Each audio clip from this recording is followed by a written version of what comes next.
The Wings of Brilliance. Author's note. The placing of this story has been messed up by the Explorer storyline revamp. Originally, all Grandis classes had their storylines take place before the formation of the Alliance, making it simple as to where they belong in the timeline. However, the Explorer revamp forces the Alliance to be formed after the unsealing of the Black Mage, meaning that the Grandis classes join the Alliance after the Black Mage is freed. This creates a continuity error, as the dialogue in all the Grandis classes storylines state that the seal on the Black Mage hasn't yet been broken. However, even if we were to place these storylines before the Black Mage's unsealing, there's still a continuity error that gets created because Ilium and Ark both meet Kaiser in Pantheon, even though Kaiser doesn't return to Grandis until after Cygnus asks the Nova to join the Alliance. This created a problem for me because I realized that there would be a continuity error created no matter whether I place this before or after the Black Mage's unsealing, since either placing creates a plot hole. I've decided to move out the storylines for all the Grandis characters released after Kaiser, Angelic Buster, and Cadena, and place them before the seal is broken, as it balances the number of sections set before and after the Black Mage's unsealing. On Grandis, in the pocket dimension of Sanctuary, a verdant flora boy named Ilium was studying the history of the flora with the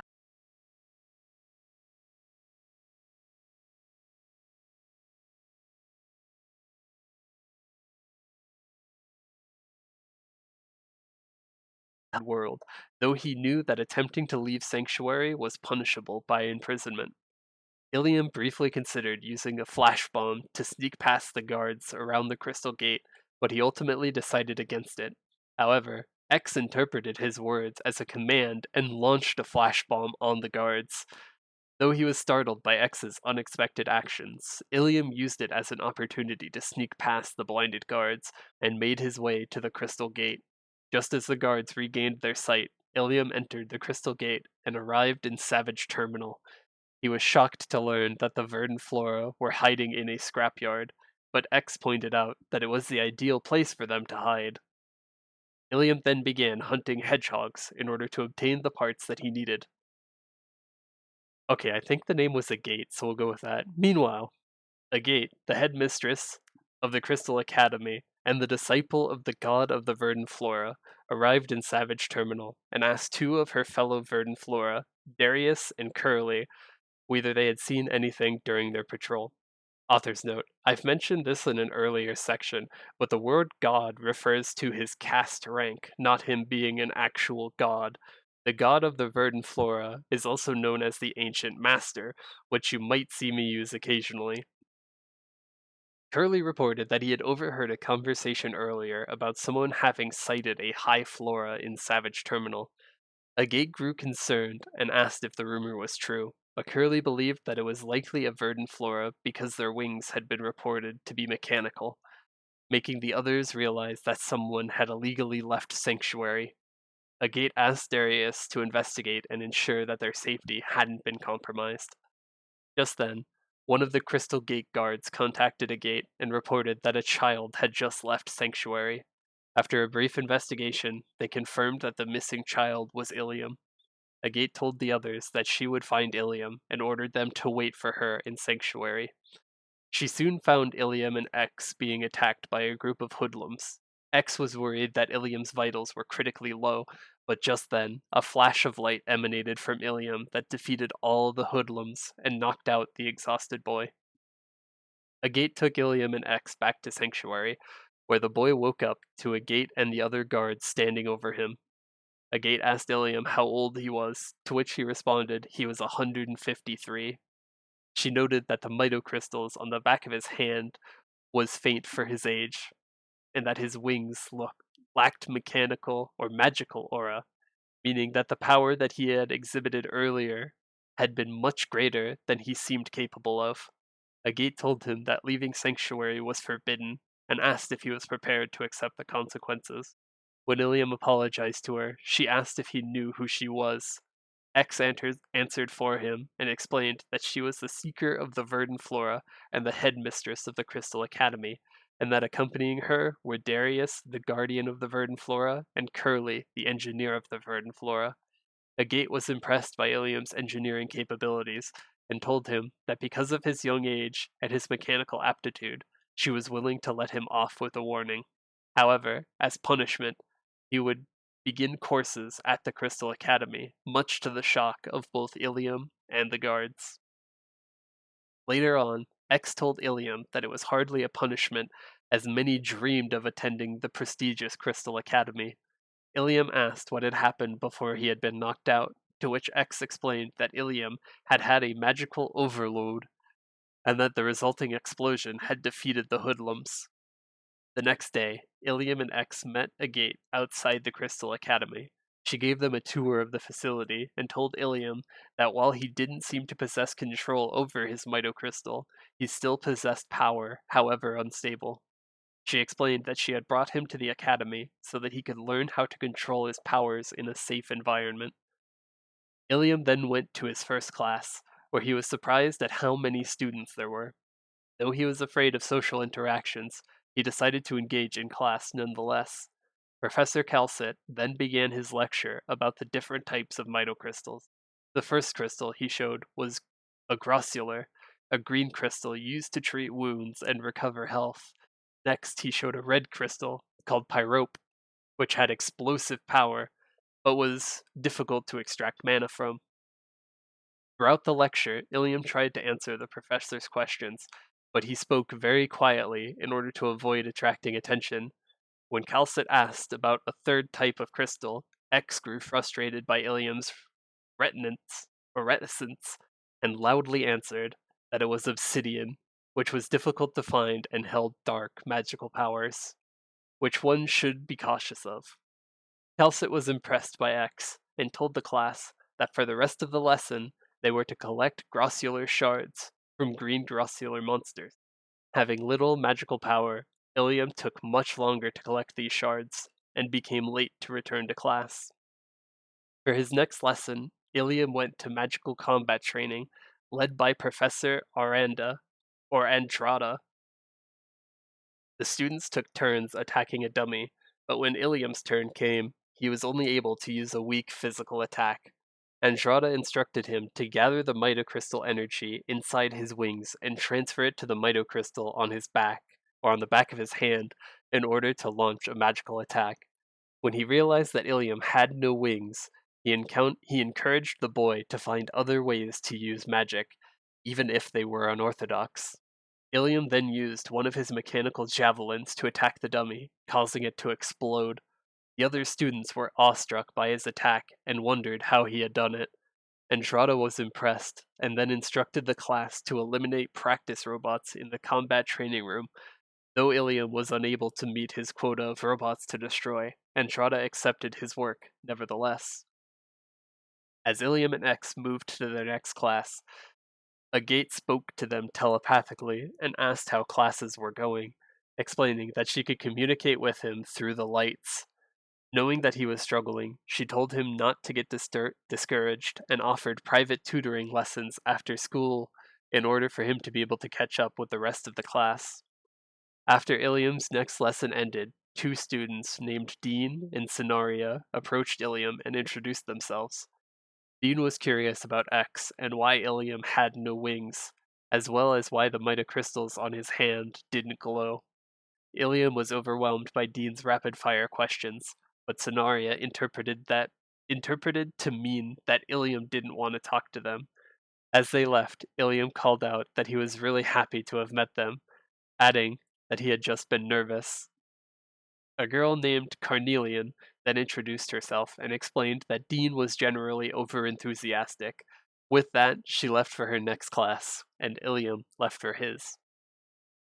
Ilium's third class was on gate creation and taught by Professor Citrine. She explained that the mana that verdant flora drew from the mitocrystals was used for their spells, and that one application of it was to create crystal gates. She explained that Sanctuary existed within a crystal gate, and that it served as a vital space created with magic, which was why the sky was perpetually dark and filled with crystalline shapes. Though the, though the crystal gate was extremely powerful and useful in hiding themselves from the high flora, she explained that the construction of a gate was quite difficult. For their first class exercise, the Trine asked them to get into pairs of two. Ilium was quite flustered at having to interact with others, but despite his best efforts, he was unable to find a group. Author's note: I can relate to Ilium on a spiritual level. Just then, a boy named Morian approached Ilium and suggested that they team up, since they were the only two without a group. After everyone found their groups, the Trine told them to collect amethyst shards for their gates. Ilium and Morian struggled to gather enough shards and eventually returned to class late, where Citrian told them that she expected further improvement in the future. After class ended, X guided Ilium to the headmistress's office so that he could begin his lessons with a gate. Outside the office, outside the office, Ilium overheard Darius asking a gate what she was thinking of rewarding Ilium for his behavior, or why she was thinking of rewarding Ilium for his behavior, though that it could endanger all of the verdant flora. He warned her that Ilium's actions could have resulted in their discovery, or worse, the loss of the Elder Crystal, and suggested that they strengthen security around it, stationing more guards. Agate assured him that the Elder Crystal was safe before greeting Ilium, whom she had noticed standing outside. With that, she asked Darius to take his leave. After he left, she asked Ilium if he had overheard everything, which he sheepishly confirmed. X then explained that some of the students had behaved unfavorably towards Ilium, but Agate reassured Ilium that it would be better with time. She told him that he was special because he was the only one to have overcome his limitations so spectacularly, and she encouraged him to believe in himself and train hard. For their lessons, she made Ilium attack larger practice dummies with his javelin. After successfully defeating them, Agate told him he would grow more powerful with practice. Ilium asked if it was possible for him to become as strong as her, to which she promised him that with his talents, he had the ability to surpass her. Over the next few months, Ilium continued to practice under Agate's tutelage, fondly considering his lessons with her to be the best time he ever had at the Crystal Academy. With her help, Ilium grew much stronger and honed his unique style of fighting in the absence of his wings. Author's note: as someone who used a tutor a lot in the past, Agate was a role model for the kind of teacher that I wanted to be. One day, Ilium left Agate's office and decided to head to the library for his studies. Just then, he heard somebody shouting for help. He entered the training room and found Dean being attacked by haywire training robots. After Ilium and X rescued him, Dean thanked them and apologized for his behavior in the past. Ilium accepted his apology and even helped Dean recover his belongings from the training robots. After Dean left, X told Ilium that someone had tampered with the training robots and warned him that no one in the Crystal Academy was safe. Ilium assured him that he would tell Agate during their lesson tomorrow. The next day, Ilium was studying history in Professor Lutil's class. Lunaria summarized their last lesson on the Flora Civil War, in which Prince Gerard Darmore had nearly wiped out the verdant flora and had banished their god. In exile, their god had helped the verdant flora recover their power by creating mechanical wings, which allowed them to draw mana and channel it through their mitocrystals on the back of their hands. Author's note: Sonaria actually got this backwards. The verdant flora and their god were first banished for conspiring to share their powers with the commoners. In exile, their god developed their mechanical wings and created the Elder Crystal. Eventually, they were framed for the murder of the God King by Prince Darmore, which was the catalyst for the Flora Civil War. The exact details of the Civil War always seem to vary between sources, but I'm going off of the Ancient War webcomic that Nexon had officially commissioned before Ilium was introduced to the game.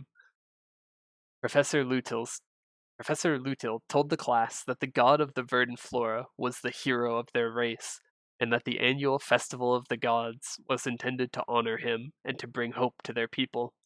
She reminded them that the festival would be held at the end of the semester, and that the Crystal Academy would be responsible for organizing a grand display of lights and magic. As the end of the semester approached, the students were tasked with creating sculptures. X helped Ilium construct his sculpture by directing him to gather pyrope shards. As Ilium and Morian finished gathering their shards, they heard someone crying. They discovered Carnelian, who told them that Dean had transformed her crystals into candy.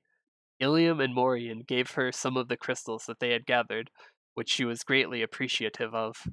After making up the difference, Ilium and Morian returned to class, where Lutul reminded them to display their sculptures in the town square. Next, they went to their Crystal Gate class, where Citrine explained that those who hadn't finished their homework would need to stay after class. She then told everyone that after the lesson, they would be able to create a small crystal gate to hide in.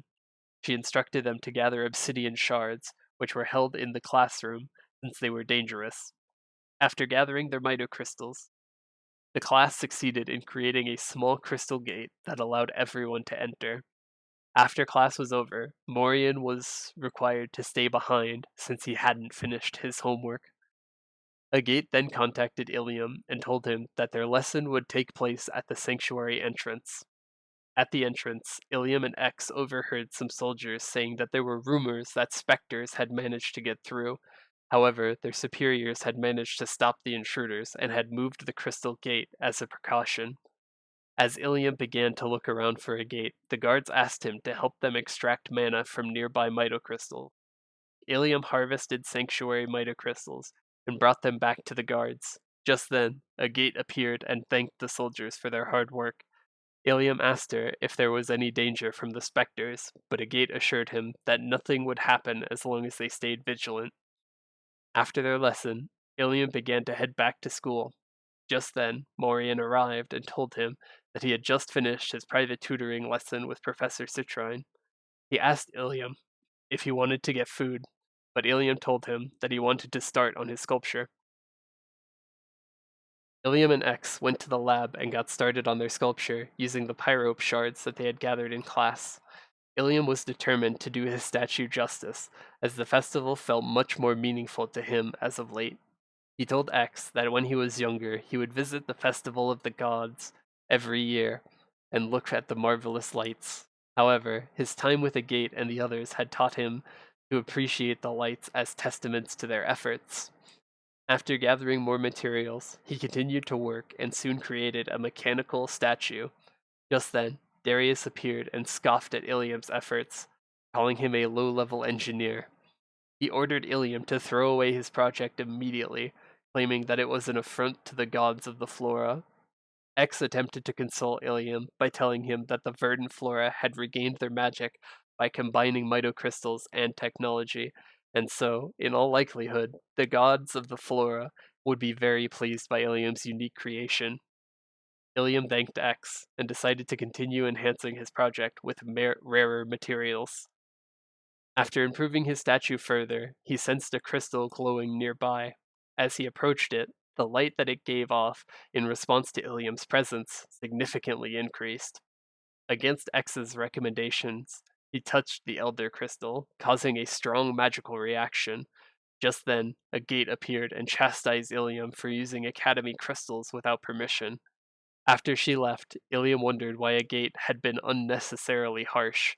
Unbeknownst to him, Darius had been watching in secret. Soon after, Ilium finished the rest of his sculpture and was pleased by his final product. At the Festival of Gods, everyone was unanimously impressed by Ilium's creation, which combined mitocrystals with technology flawlessly. After the festival was over, Ilium was inspired to enhance his sculpture and transformed it into another robot named Machina. Author's note: one of Ilium's fourth job skills combines X and Machina into a robot called Deus. The names of these three robots are a reference to the phrase Deus ex machina, which literally means God out of the machine. The meaning of the term comes from the ancient Greek theater in which actors who were playing as gods would be lifted by machines and placed on stage, after which they would abruptly resolve the conflict in the play. Although the phrase has come to refer to any sort of plot device that appears out of nowhere to fix the problem in a story, I believe that the writers had its literal translation in mind when they made these names, as Ilium eventually fuses with the god of verdant flora using the Elder Crystal, thus making him the god out of the machine, which also references his aptitude for engineering. Just then, Ilium heard a disturbance and went outside to see what was going on. He was shocked to find that the tampered training robots from the other day were attacking the Crystal Academy. Outside, the crystal gate had opened to allow specters to invade Sanctuary.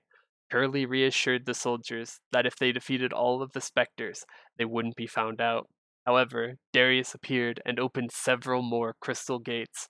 Curly asked Darius how he could betray his people, to which Darius explained that he would rather destroy everything than see the future tainted by the abominations created by engineers such as Curly. Agate and the other professors rushed to the school entrance, where Darius told Agate that all of it could have been avoided if she had only handed over the Elder Crystal to him without a fight. The other professors tried to tell Agate that it was too late to save Sanctuary, but Agate refused to give up hope. She ordered the students to take shelter from the specters, just as Ilium rushed outside to see the situation. He told Agate that he could help, but Agate told him that he could do more good by protecting his friends. The students then rushed into the school and barricaded themselves inside, but specters still managed to enter the halls. The students then watched in amazement as Ilium single-handedly drove back the specters with the help of X and Machina. They all wondered how specters could have entered the school and briefly considered if the professors had been defeated. However, Ilium refused to believe it, claiming that a gate was stronger than that. Just then, a wounded Agate arrived, and X noted that her magic was dangerously out of balance, likely from excessive energy expenditure. Against Ilium's protests, she then protests that she needed healing. Agate opened a crystal gate for the students to escape through. All of the students disappeared through the gate except for Ilium, who continued to stay behind. He asked Agate if she was coming with them, but just then Darius appeared with the Spectre army. Ilium jumped in front of Agate, promising to protect her. However, Darius began charging up an attack that X noted would be fatal to them, and so Agate pushed Ilium aside and blocked the attack single-handedly. Darius was shocked that Agate still possessed such power in spite of her exhaustion, and immediately retreated.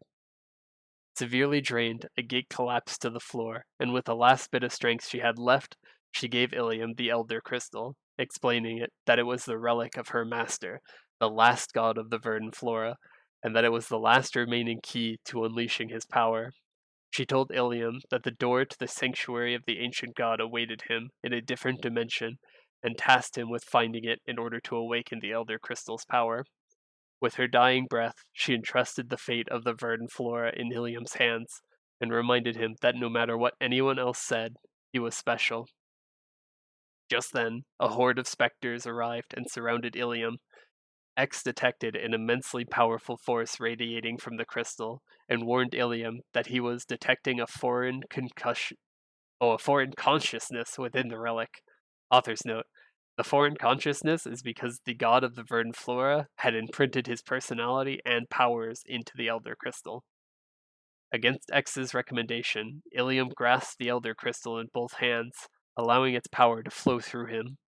Ilium's appearance and personality then fused with that of the god of the verdant flora, turning his dark hair, which normally covered his eyes, short and snow white, and from his back grew radiant blue wings. With his new powers, he easily destroyed the specters around him and promised his fallen teacher that he would master the power of the Elder Crystal in order to protect the verdant flora and defeat Darmor. He and X then rushed outside the academy and found Morian and Sonaria trapped beneath rubble. After rescuing them, the trio fought their way past specters until they met Dean and Carnelian. Ilium explained what had happened with Agate and the Elder Crystal, and told them that they needed to survive and carry out Agate's final wish. They gathered the rest of the students and rushed to the main crystal gate. Morian noted that there was something off about the gate, but the students nevertheless jumped through and arrived in Savage Terminal. However, the crystal gate suddenly collapsed, cutting them off from Sanctuary. The students wondered whether they would ever be able to reach Sanctuary again, but Dean rallied them together and vowed that they would return to Sanctuary together as the Verdant Flora Youth Expedition. Ilium was pleased that everyone agreed to follow him and told them that, together, they would find the sanctuary of the ancient god. Author's note: although all of the students in the academy escape with us, most of the unnamed students kind of just disappear, and the only people whom we ever see again are Morian, Dean, Sonaria, and Carnelian. I'm sure that everyone is canonically there with us, but it's just that they're suffering from extra syndrome and have faded into the background because the developers don't bother to include their NPCs anymore. As he was the only one who had been outside Sanctuary before, Ilium led them around Savage Terminal. Just then, a group of roving hoodlums approached them and mistook them for High Flora, who had recently been sighted around Savage Terminal. The hoodlums decided to rob the students, but Ilium managed to defeat them all. He then demanded that they tell him everything they knew about the other dimension. The terrified hoodlums told him that the Nova would know more about it and begged him to let them go. Ilium then took his friends to Pantheon, where they marveled at the strange architecture. Just then, Beldar spotted them, and mistaking them for High Flora, ordered the knights to arrest the children. Students explained that they were verdant flora, but, but Cartalion retorted that the verdant flora had been wiped out by Darmor during the fall of Aboris. Beldar added that the verdant flora were said to have nursed a vicious hatred for the High Flora, which had caused Darmor's awakening as the transcendent of life, and had brought destruction upon them all. Ilium and the students protested that those were merely rumors, and that the survivors of the verdant flora had been in hiding for ages. X also added that unsubstantiated rumors were a foolish means by which to judge others. Irritated, Beldar told him that Elysium didn't need the verdant flora's interference to survive. Morian pointed out that since they were all victims of Darmor, they should be united against him. Cartalion then told Beldar to calm down and asked what they were doing in Pantheon. Ilium told him that they were looking for the other dimension, and that they would leave Pantheon as soon as they could, to which Cartalion ordered them to leave before sundown. Meanwhile, Kaiser had overheard the entire exchange and let Kylan know what had happened. Author's note: as I've mentioned in the beginning of this section, Kaiser can't have been in Pantheon at this time, since he's supposed to be out exploring the Maple World. Kylan invited the students to the Great Temple and explained how Kaiser had mentioned that they were looking for information about the other dimension. He asked why they were looking for it, to which Ilium responded that he was looking for an object that might be able to prevent Darmor from causing further destruction. As their goals were united, Kylan told him that she would assist the students in going to the other dimension and asked them to bring him Ravi Stonegar magic stones. After giving him the materials, Kylan began to tell them about the other dimension. When Beldar and Cartalion arrived, Cartalion reminded them that they had been ordered to leave Pantheon immediately, but Kaiser then stepped in and explained that the students had offered to help him with his mission. He told them that with the magic stones, the interdimensional portal had become much easier to activate. Beldar was still suspicious of the students, but Kylan told him that he believed they would be trustworthy. He then explained to Ilium and the others that they would find the other dimension beyond the portal and cautioned them to take care. With that, the students entered the portal and emerged in the Sixth Path Crossway in Maple World. Upon arriving, they encountered Pilot Irvin, who asked them if they wanted to go to Gold Beach. Carnelian asked him if he could answer a few questions instead, but Irvin told him that he was busy and suggested that they'd ask Chief Stan and Hennesis. The students went to see Chief Stan, who was amazed at their brilliant wings. They asked him if he had ever heard of the sanctuary of the ancient god, to which he explained that he had heard of the Temple of Rhine, the goddess of time, in Leafree. However, he added that Rhine was a goddess of Maple World, and doubted that she was also the god of the verdant flora, whom they were looking for, though he hoped that they would be able to find him one day. Having reached a dead end, Ilium suggested that they all split up and look for clues, as the crystal gate in Professor Citroen's class that the students had all constructed together in class still remained. They decided to use the classroom as their hideout. After splitting up, X recommended to that Ilium start his search in Gold Beach. However, even after thoroughly investigating Gold Beach, they were unable to find any trace of the sanctuary of the ancient god. Soon after, the students heard a rumor about the glaciers of Rien melting and decided to investigate. Author's note: although any class can complete the Rihanna Strait theme dungeon, Ilium's alliance quest has Nineheart reach out to him and explained that Lilin, his sister, had told him about how Ilium had helped save Rihanna Strait. Since no other class is directly mentioned to have completed Rihanna Strait, I'm assuming that canonically Ilium and his friends are the ones who completed it. Unlike the Gold Beach storyline, Rihanna Strait has an actual impact on the lore during the events of Black Heaven, and so I'll cover it in detail. Ilium went to speak with Lilin in Rien, who had explained that the water levels were rising and that all of Rien would soon be underwater. She told him that the penguins, malamutes, and seals all put aside their differences and had started working together to save Rien by studying the islands that were most affected. She added that they could use Ilium's help and told him to ask Puro the penguin to ferry him to the glacial observatory. Upon arriving at the observatory, the leader of the investigation, Putin, was less than impressed to see the kind of help that Lilin had sent. Nevertheless, he apologized for being rude and believed that Ilium had to be a brave warrior for having crossed the glaciers in such terrible weather. He told Ilium that he would need a boat to navigate the waters and instructed him to ask Dachi for one.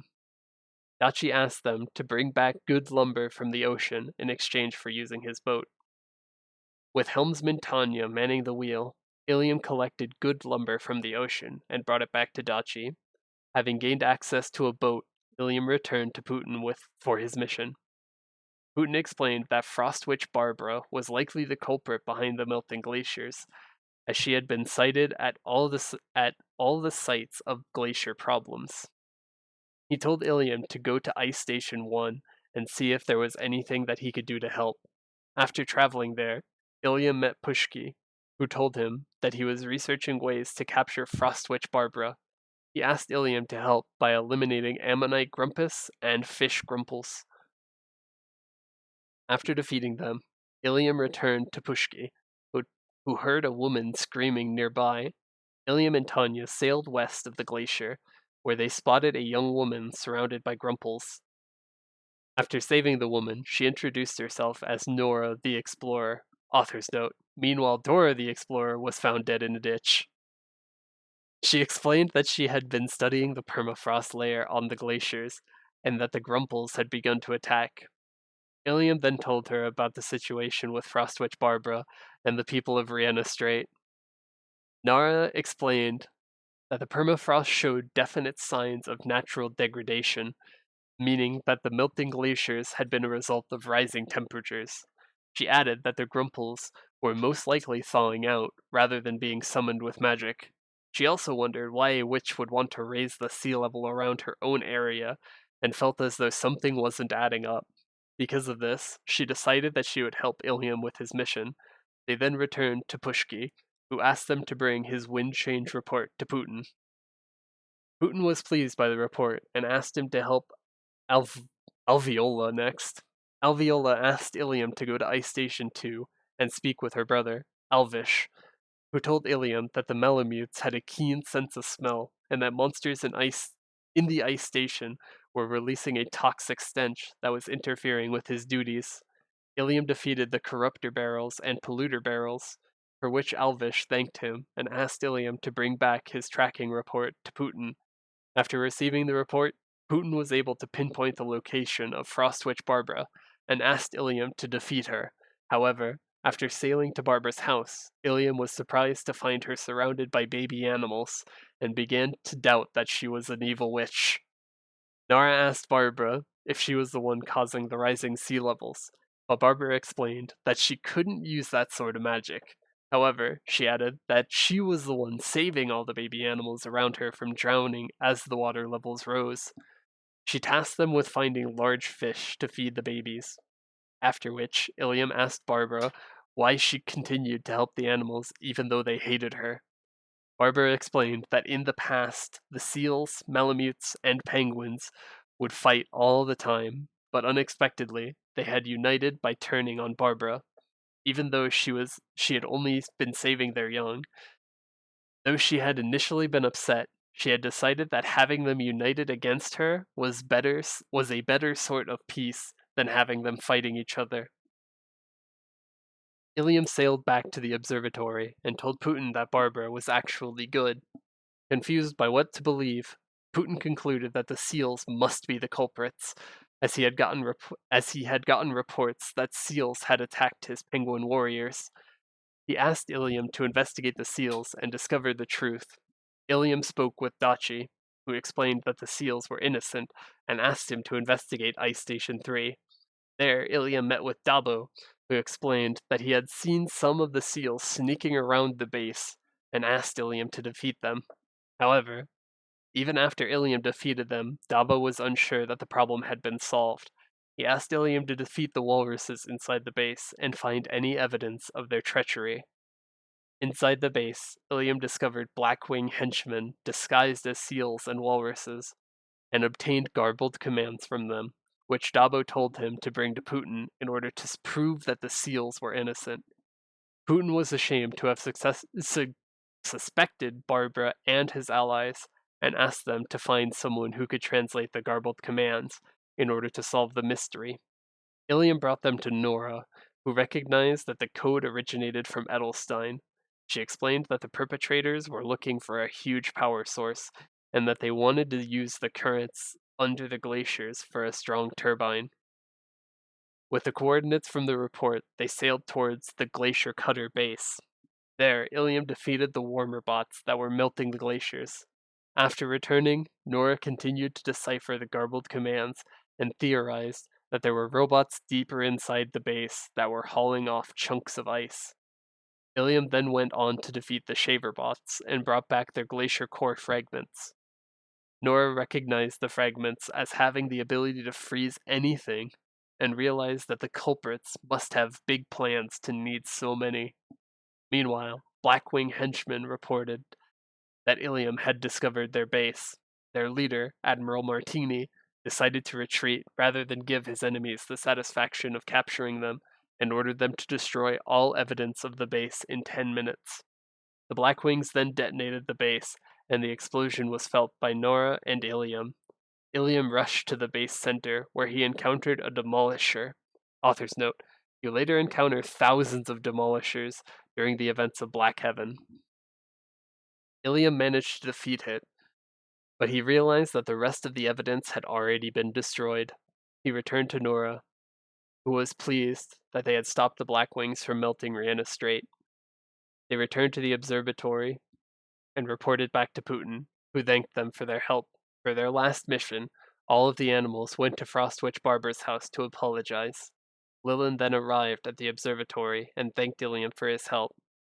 She told him that she had learned even if people disagreed on things, working towards a common goal brought out the best in them, especially if it protected the ones they loved. Ilium was happy to have helped, though he was disappointed that they hadn't learned anything about the sanctuary of the ancient gods. Author's note: there is supposed to be a lot more quests in Ilium's storyline that have you go through Gold Beach and then Kerning City at level 45, Rihanna Strait at level 50, Sleepywood at 67, Ariant at level 85, the Lion King's Castle at 115, Leafree at level 120, and finally Golden Temple at level 130 in order to find the Sanctuary of the Ancient Gods. For some reason, I haven't had any of these quests trigger except for Gold Beach and Rihanna Strait while playing as Ilium, although I've heard others say that they've gotten them. Since these quests are still listed on MapleWiki, I'm going to assume that these events did happen, although I won't cover them in detail because I haven't personally experienced them, and there aren't any videos on them online. From what I've heard from people who did them, though, the quests are basically just small cutscenes with no lore impact. Soon after, Carnelian reached out to Ilium and told him that she had made a new friend who had seen something similar to the Crystal Gate. They traveled to the relic excavation camp in Parian, where Carnelian introduced them to Shuang, an archaeologist working at the camp. Zenaria wondered whether the Crystal Gate could really be found in such a dust pit, but Carnelian snapped at her for not insult Shuang's work. Or Zenaria wondered, sorry.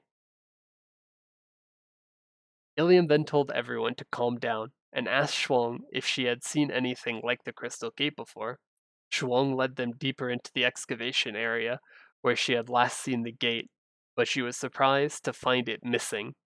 They decided to wait for a while to see if the gate would appear, but after waiting for some time, Shuang asked them to help her with her work until the gate appeared. He explained that progress on the excavation had been slowed because of monster attacks, and asked Ilium to defeat wooden boards and rocky masks. After helping Shuang, Ilium and the others returned back to where they had been waiting. Soon enough, a crystal gate began to manifest before them. Bean stepped towards the gate, but it refused to open for him. However, it reacted to Ilium and opened so that only he could enter. Ilium then stepped inside a white void filled with fog, where a large crystal glowed with power. From the void, he heard a voice telling him that he stood on hollowed ground, and that though he was weak and incomplete, the power of the Elder Crystal lay within him and with the verdant flora. With that, the power of the ancient master surged within Ilium and pushed him outside the sanctuary back into Maple World. As the other students rushed to see if he was okay, Ilium confirmed that he had indeed entered the sanctuary of the ancient god. Denaria excitedly asked him how they would get there, to which Ilium told her that it had concealed itself, preventing him from re-entering without searching for it again, much to Cenaria's annoyance. However, Carnelian pointed out that they had made progress. Ilium thanked his friends for all their help in searching for the sanctuary of the ancient god, even if for a brief moment.